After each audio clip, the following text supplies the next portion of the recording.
Welcome to episode 36 of the Delta Panthers Pod. I'm Mark Cantor, and happy Mother's Day. It was the last week for the seniors at Delta High School this week, so a fun and emotional time may have spilled over into the playing arena a little bit.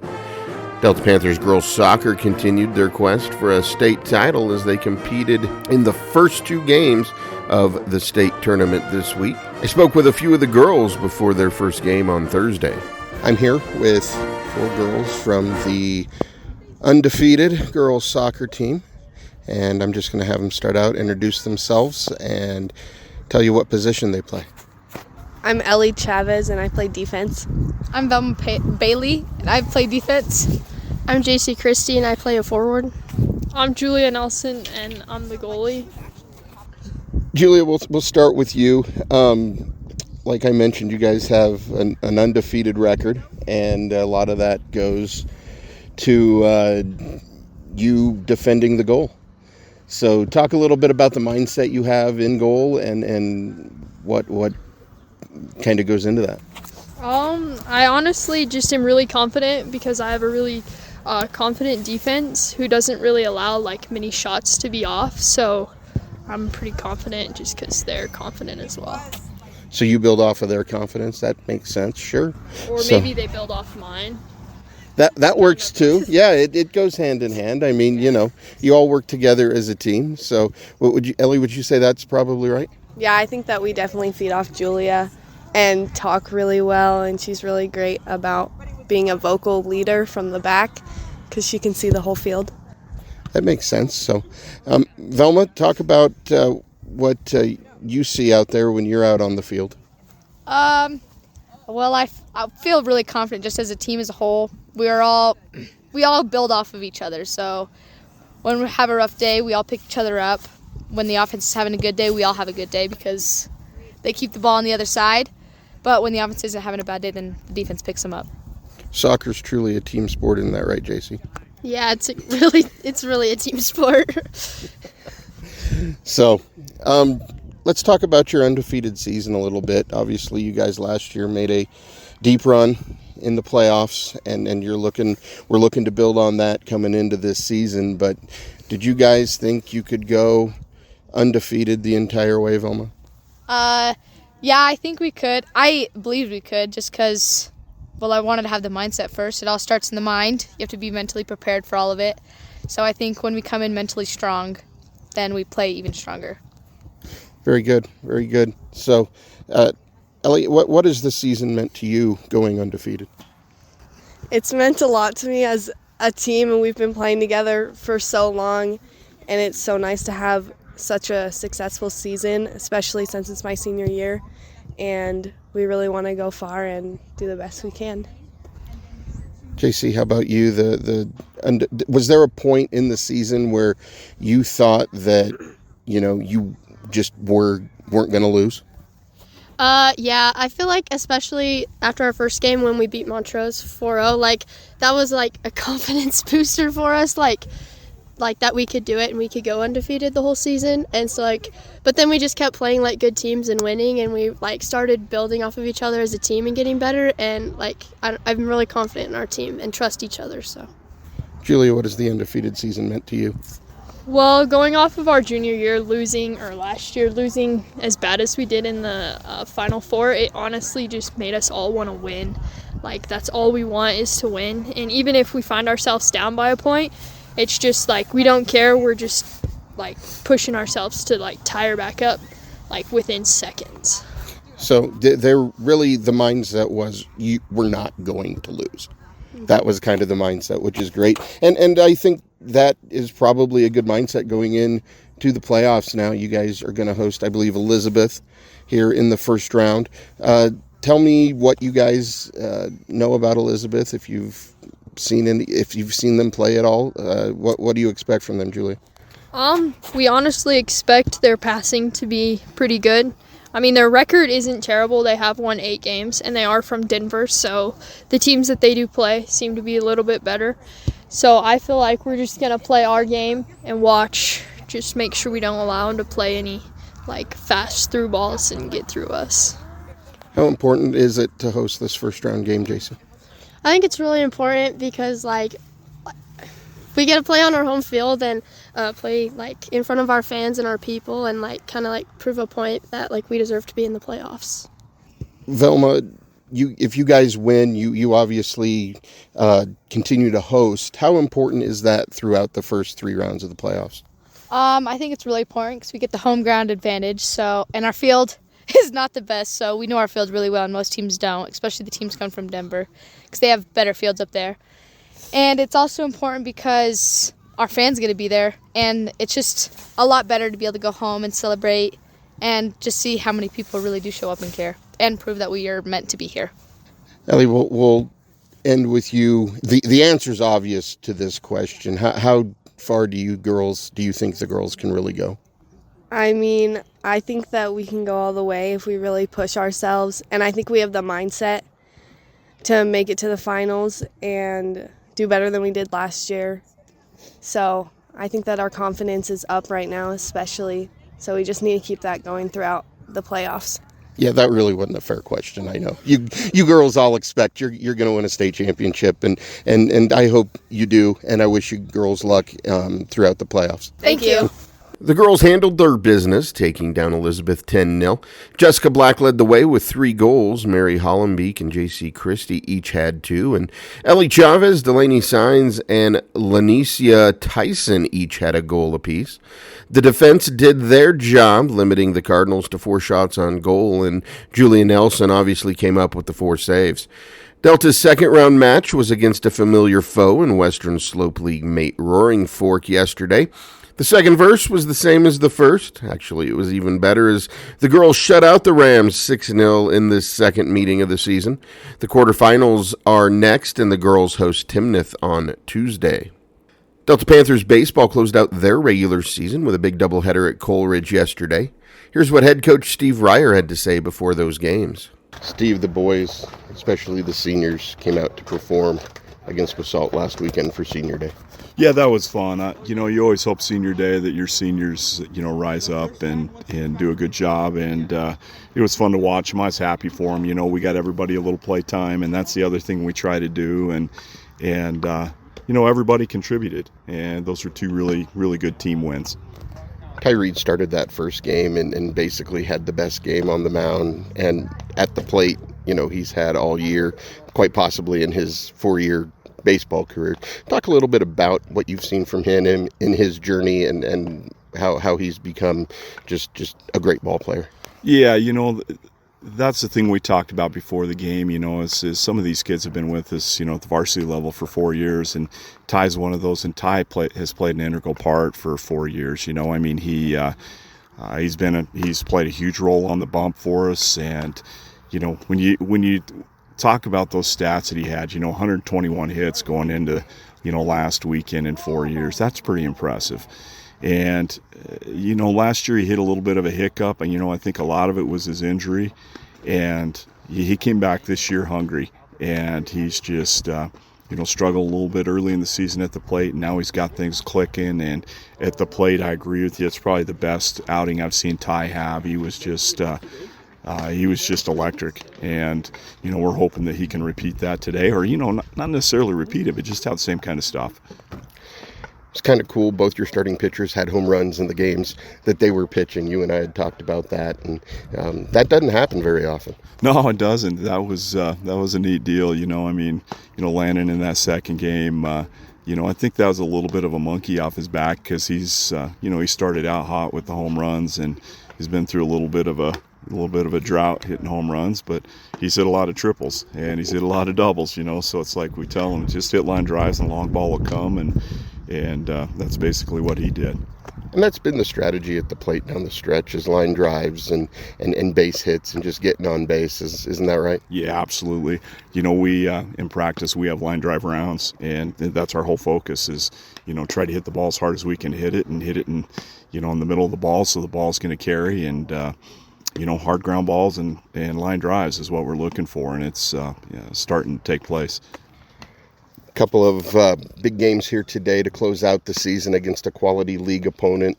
This one's for everything. It's for the league championship. It's for regional playoff seeding. I think if we get both of these or maybe even one of these here today, we can jump up into that 8 spot. Yeah, there's an outside chance, and the biggest thing, like you said, this is a quality league opponent. In my opinion, this is a top tier team in the state. Coach Larson and I were talking here a little bit ago, and we both agreed that this year it's wide open. And, these guys could win it as easy as anybody. We could win it as easy as anybody. But, today it's going to be fun because this is 2 10-10 or 10-0 teams going into the league championship. That's where it should be. This week's kind of been a stressful week. It's been an emotional week for some. I know, the last week for the seniors. You've got this big game here. You've got graduation next week. All the preparation that goes into that. How do these boys stay focused, especially the seniors, and how do you keep them focused? Yeah, we talked about that at the start of the year. We had our individual meetings, with our seniors, and we told them we got to have you.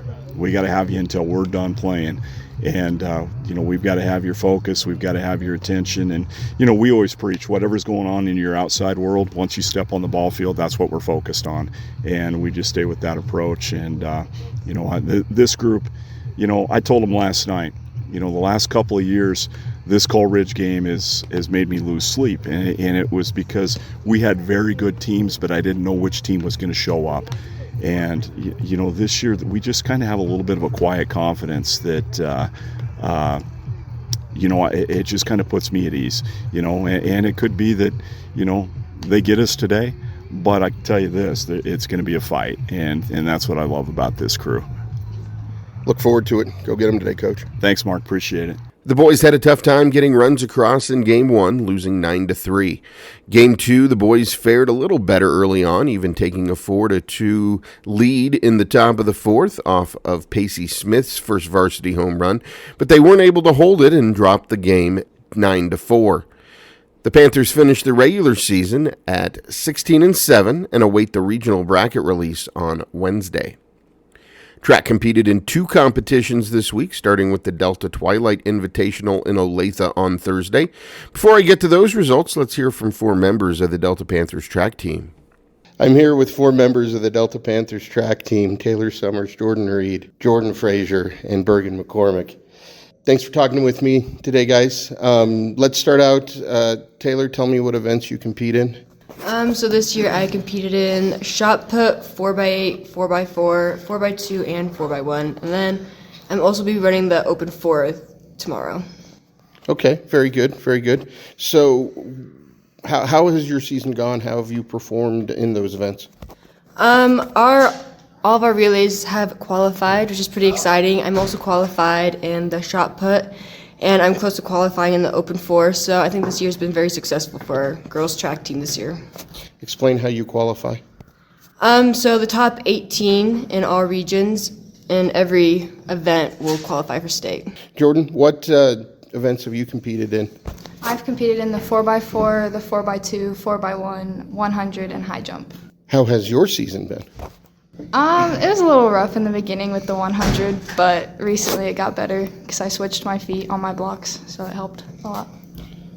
How important is it to recognize and adapt and change something as small as the way your feet are? I'd say it's very important because when I did switch my feet, it cut off almost half a second of my time, which is a lot for a 100. Very good. Jordan, how about you? You've set a couple of school records this season. Outside of that, how's your season been? It's been pretty good, just putting in the work. I'm trying to go for that 100 record, open 100 record, and the 4x2 as well. Just get my name across that board a little more. And, of course, get up on the board and state. That's my main goal. Main goal, I think, for everybody is probably to compete and win at state. Bergen, how's your season been? It's going pretty good. I compete in the open 4, 4x4, 4x8, and high jump. You guys all compete in multiple events. How does that work? How does competing in let's say, a jumping event help you for, like, a running event, Bergen? I would say it helps me out because it just works on my form and everything. Because high jump, you got to work on your form and that. And it just helps on your power just overall with the running, too. How important is power? Obviously, you want to be fast when you're running, Jordan, but the power kind of helps with that. Explain that a little bit. So the power is definitely important on your start because even just that first step can shave off half a second, and you got to have the power with building up to your top speed. But once you get that top speed, you're just coasting. Jordan, what's your expectation for the rest of this season? I expect us to do really well at state if we keep working how we are and just keep motivating each other. How important is that to have your team motivating you and getting behind you, Taylor? I think it's very important because state is a very stressful time because you're just trying to make times and don't want to disappoint your team. And so I think just always trying to motivate each other and to keep it positive and to always stay positive throughout track is important. Very good, very good. Thank you guys for talking to me today. Good luck on the rest of your season. Of course. Thank you. Thank you. Top 10 girls finishers at Delta Twilight include Jordan Reed, who finished 4th in the 100, and Cortland Bynum, who finished 9th. Bynum also finished 9th in the 200, while Murray Horn was 6th. Paige Kmeyer won the 400, and Taylor Summers was 4th, while Casey Taylor Crowder was 3rd in the 800. The 4x100 and 4x200 relay teams finished 2nd and 3rd, respectively. Bynum finished 2nd in the high jump, and Summers was 4th in shot put. For the boys, Naso finished 2nd in the 200, while Luis Ortiz took 3rd in 400, with Alonso Huerta and Dimitri Tatman finishing right behind him, 5th and 6th, respectively. Dominic Osborne finished 3rd in both the 800 and 600, with Trent Summers 4th in the 1600. Chamu won the 300 hurdles, and Marceau was 3rd. The relay teams all finished top 5, with the 4x100 1st, 4x800 2nd, and 4x100 3rd. Bergen McCormick was 4th in high jump, while Alex McKenna took 9th in shot. The teams had one more tune-up before state this coming week at the Montrose Invitational yesterday. Jordan Reed finished 5th in the 100 and 2nd in the 800. Kmeyer won the 800, while Taylor Crowder took 8th. The 4x100 relay team was 2nd. Jaden Angelo finished 6th in discus and 3rd in shot, while Summers was 6th in shot. On the boys' side, Naso finished 7th in the 100. Chamu and Marceau took 3rd and 5th, respectively, in the 300 hurdles, and the 4x200 relay team took 1st. State track starts on Thursday this week, so good luck, Panthers. This week's student spotlight lies on Yasmin Lopez, who has an inspirational story about perseverance and a message that you control your life story. Today I'm here with Yasmin Lopez, and Yasmin, you're a senior, so tell me about your high school journey, from when it started as a freshman to where you're at now, getting ready to graduate. Okay, so my freshman year, from 8th grade to sophomore year, I had the mindset of I'm not doing school, I'm dropping out, I'm done with this. I'm never going to show back up. So freshman year, I did not care. I pretty much just went to classes just to make my mom happy, went to school to make my mom happy, and just didn't do anything in classes. I didn't really care, and I ended up failing 4 different classes my freshman year. And then my sophomore year, still in that mindset, but I actually did a little bit more because of some of the people that I was hanging out with, because they were just like, well, you got at least just try in classes. Even if you're going to drop out, just try in classes and all that. So I did try, but there was a couple classes that I just didn't like, so I just didn't do anything in there. And so my sophomore year, I failed 2 classes. And then my junior year was when I really just started, okay, well, I made it this far, why drop out now? Like, just go the extra 2 years and then just get that diploma, and then you don't have to do anything else, just work. And so that was my mindset junior year. I didn't fail any classes. I actually got my stuff together.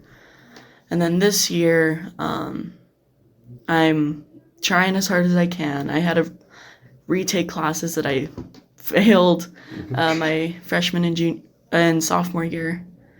But now I only go to school for 3 hours. I have a late start and then I have an early release and I get out during fourth hour or after fourth hour.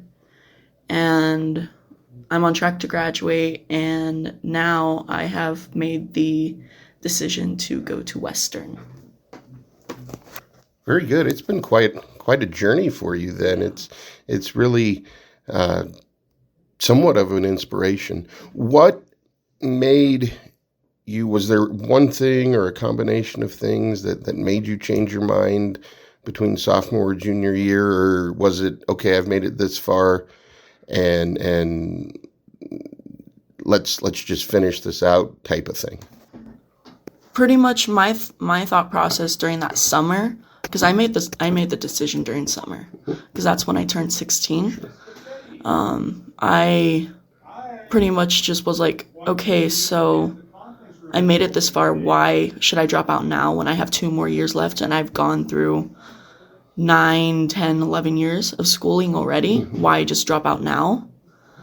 And also because my mom and dad, they never graduated. My dad came to America when he was, I want to say 15, 16. So he never made it through school. And then my mom also was in the mindset, I'm not doing this. Why go to school? So she would just leave school, not show up. And she dropped out in 10th grade on her birthday. And the papers were in English, and she handed them to my grandpa. He can't read English. So he signed the papers without knowing, and she dropped out. So I did it for my mom and my dad and my family. So you're trying to kind of break that generational issue with school, which I think is fantastic. So tell me, obviously you've,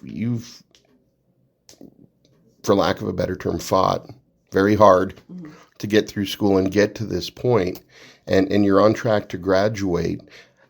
How special is that? How important is that to get to that day for you?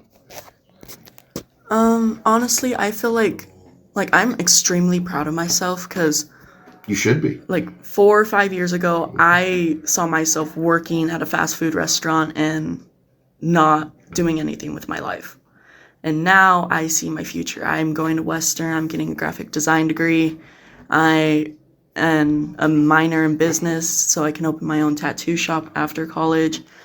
And I'm extremely proud of myself, and just seeing the look on my mom's face when we were doing the invitations, or when I got my cord for Gear Up, and just I want to see her face when I put on that cap and gown and I walk down that stage. So that's the whole reason why I'm going through this, and that's why I'm so eager for graduation. And yeah, that's pretty much it.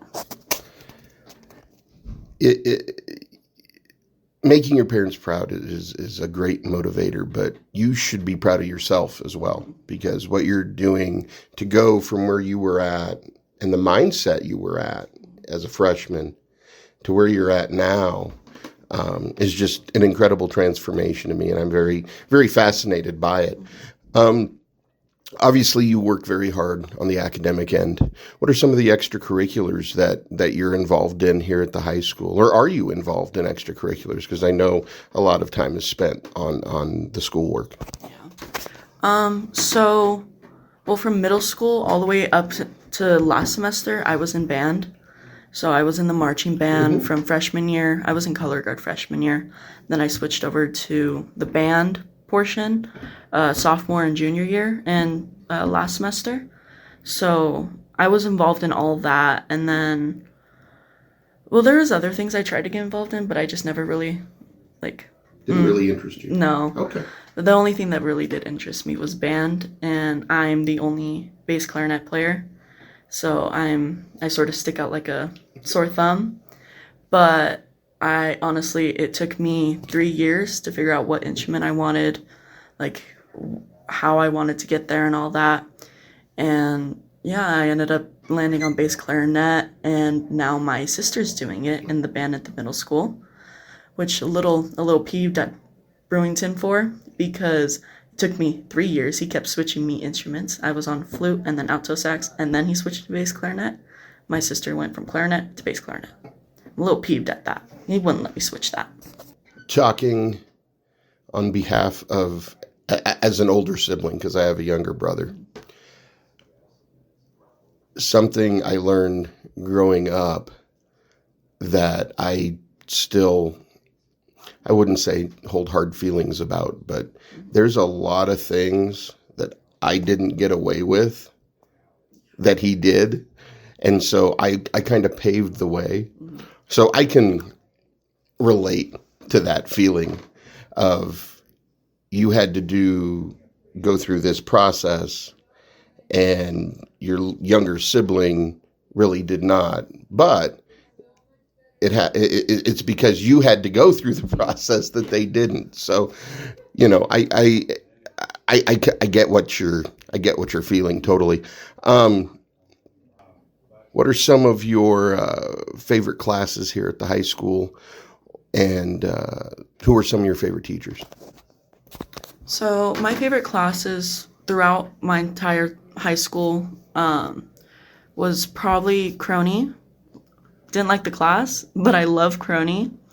Ames, he just made reading and all that, like, he made it more entertaining.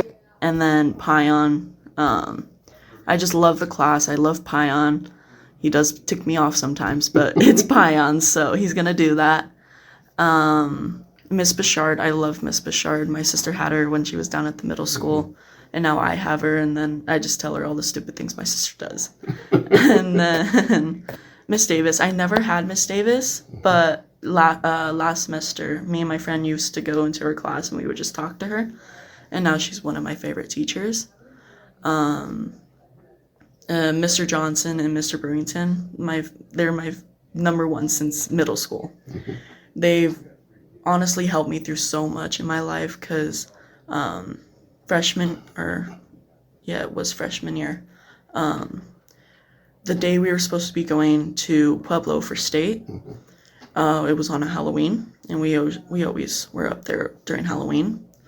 I found out that morning my aunt had passed away. But I didn't want to let the band down, so I still ended up going. And I told them on the way going up there, and they were like, well, if you need anything, just tell us, and we'll make sure that you have it. And then last year, my cousin passed away. It was still during the marching band season. And again, they were there to make sure I was okay if I needed anything. So they're helpful in all those ways. It's nice to have those type of people in your life and those types of mentors. Definitely. Getting back to something you had said earlier, you obviously you have a younger sibling, just one? I have two. Two, okay. So your story and the journey you've gone through high school here, I mentioned earlier, it was inspirational, and I'm sure that your siblings look up to you. And what is that like to be a role model? And you may not think of yourself as a role model, but you are a role model for your siblings and younger people. How does that make you feel? Honestly, it terrifies me because they see like all the things I messed up at, like, and they're gonna think, oh, well, she did it and she made it out okay. Maybe I should do it. Like, go the easier route. I took the hardest route anyone could ever take, especially in school, especially like how I portrayed my life. And they're gonna think, oh, well, she did this and she's fine. She's going to college. I can do it. Like, because I'm the second oldest out of all my cousins too. So I'm the oldest out of my siblings and the second oldest out of my cousins, and my oldest cousin, she's in Colorado Springs. So they don't see her, so I'm the one they look up to the most. And I just want them to like see the good things that I've done, but take the easier way. because they've seen me struggle. They've seen how my grades dropped in middle school, how my grades stayed dropped in high school, and then how I brought them back up because I finally got my mindset okay. And like for me, mental health is the biggest thing, because freshman and sophomore year, I was not in the best mental state. But then like that's why I tell them, like, if something's happening, tell me and I can help you. I can try to help you. Like, I'm not gonna be like going to your parents and snitching on you. Like, I'm gonna help you from right there, and I can help you through everything, because I've gone through literally almost everything. And yeah, I think that is something that people lose sight of, is the mental health aspect of it, and just the mindset and what goes through the minds of teenagers. Because, when I was growing up, that aspect was there as well. But I think,